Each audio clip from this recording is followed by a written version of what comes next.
A relationship ending is one of the most painful experiences a person can go through. It can leave you feeling lost, shaken, and even questioning your own worth. But for some, the emotional toll isn't just about sadness. It can spiral into something much, much darker. Dr. Tara Swart has documented numerous cases of individuals ending up in psychiatric wards during or after a divorce. Think about that. An event so emotionally devastating that it leads people to a full psychological breakdown. This, this is why it's crucial to allow yourself to fully feel the body sensations of your emotions as they arise instead of numbing out with thoughts and analysis.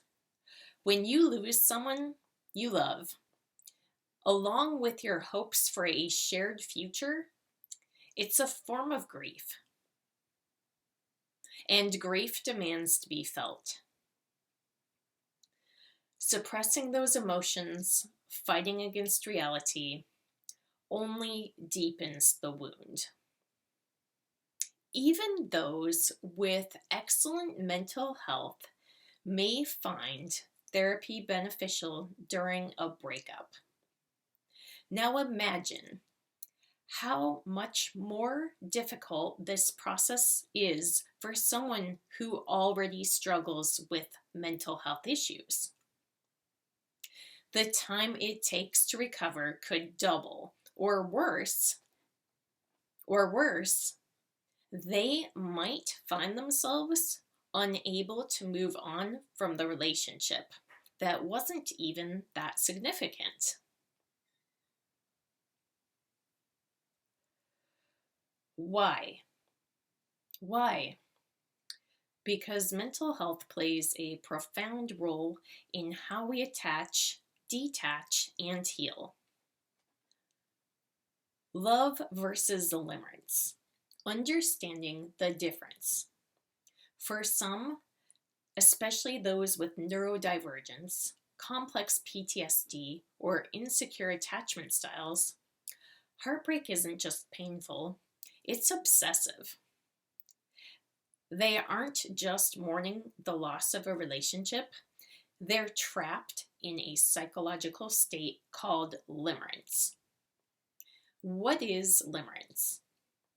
Psychologist Dorothy Tenove defines it as a state of intense, involuntary infatuation or romantic obsession characterized by an acute longing for emotional reciprocation.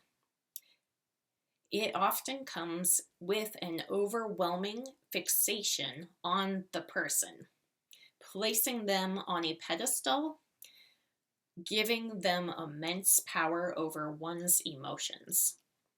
The volatility that follows after the volatility that follows can be all consuming. At first glance, limerence and love might seem similar. After all, both bring strong emotions, attraction, and a desire for connection. But the key differences are crucial.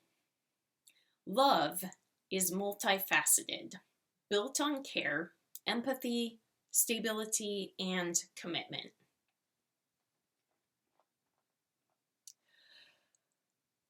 Limerence is fleeting, driven by a need for validation, unrealistic expectations, and an obsessive preoccupation that can disrupt quality of daily life. Love fosters trust and mutual respect.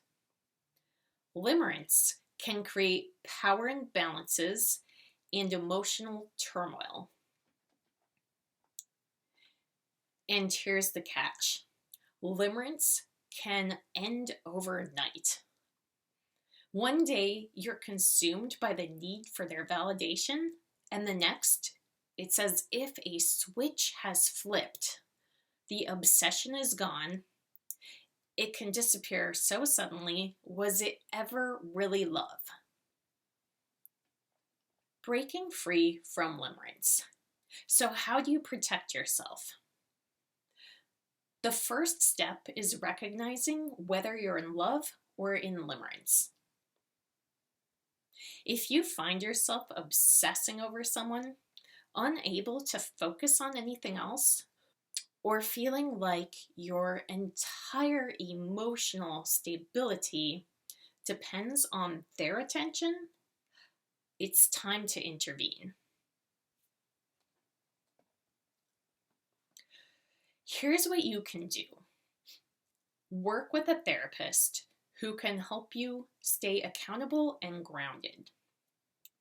Take space from the person triggering your obsession, even if it feels unbearable. Stay consistent with any prescribed medications and eliminate emotional triggers. Refocus on your mental and physical health, prioritizing self-care over romantic validation. And what if the person you're fixated on ghosts you or ends things suddenly? That's when limerence hits the hardest, because now the validation you were chasing is gone.